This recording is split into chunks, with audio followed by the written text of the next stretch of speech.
Mga consequence pag nawala ang Philippine SIM card natin. Maraming OFW ang dinadala yung Philippine SIM card nila, tapos pag nawala ng internet, hindi na inaasikaso yung pag-request na i-activate ang roaming. Ang kailangan mo lang kasi is kontakin yung customer service ng network mo. Makikita mo yung customer service button dun sa app ng network mo. Isa pang bagay na hindi rin ginagawa ng mga OFW or kahit mga Pinoy sa Pinas is hindi rin ini-install yung app ng network nila. Yung Globe One app, yung Smart, or Dito app. And karamihan kasi di ba naka-Globe, ang akala nila is yung GCash is yun na yung app ng network. Hindi. Magkaiba ang GCash dun sa Globe One app. Ang Globe One app ay para sa network, ang GCash ay parang bangko.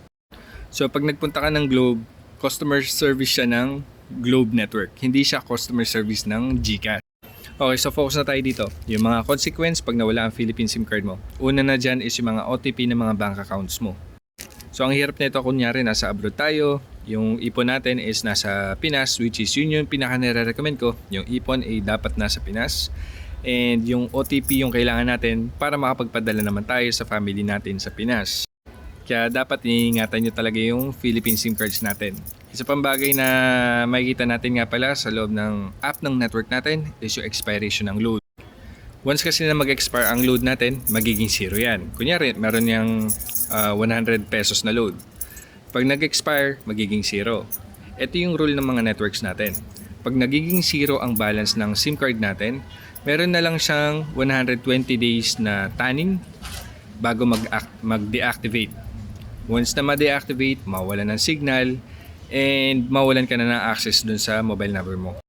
Isa sa mga paraan para ma-recover yung number is kailangan natin pumunta ng branch. Kunwari, sa Globe branch, Dito branch, Smart branch. Ang problema kasi, since OFW tayo, and baka matagal pa yung uwi natin, aabutin pa ng, let's say, 1 year, 2 years.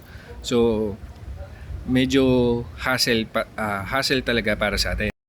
Once kasi na nag-deactivate na yung SIM card, mare-recover pa naman kasi naka-attach pa sa identity natin.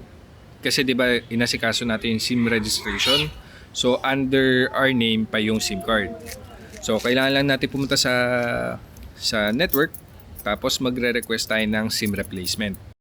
Pagdating sa SIM replacement, hindi naman kailangan na nasa Pinas tayo. Pwede tayong mag-request na yung family natin sa Pinas yung pupunta. Pero kailangan kasi natin mag-iwan ng authorization letter.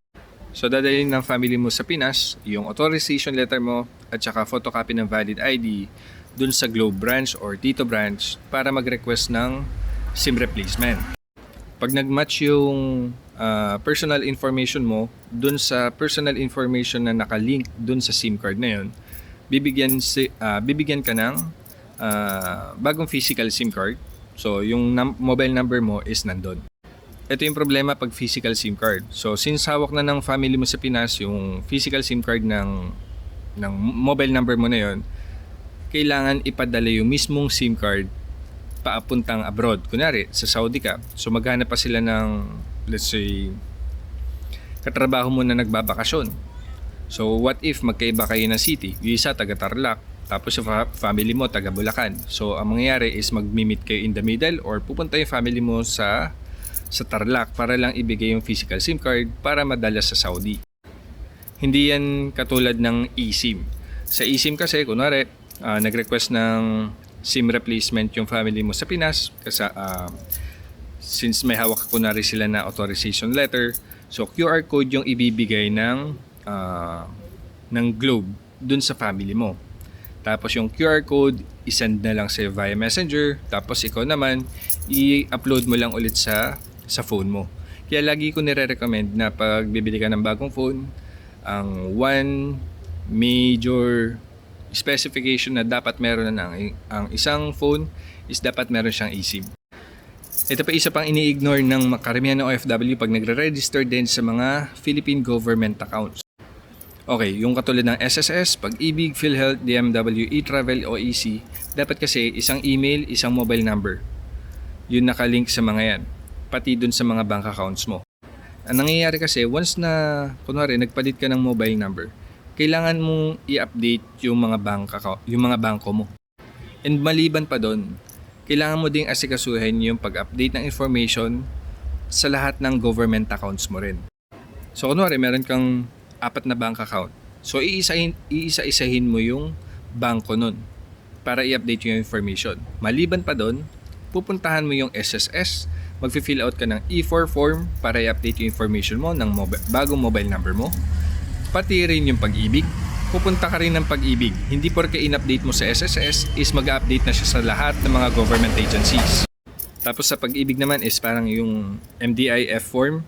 Yan, i-fill out mo yun. Tapos sa branch mo gagawin para ma-update mo yung personal information mo. Tapos sa PhilHealth naman, since hindi pa naman tayo required magbayad ng PhilHealth, pwede muna natin lampasan yan. Yung DMW. So pag nagpalit ka ng mobile number, so kailangan mo mag-update sa DMW branch.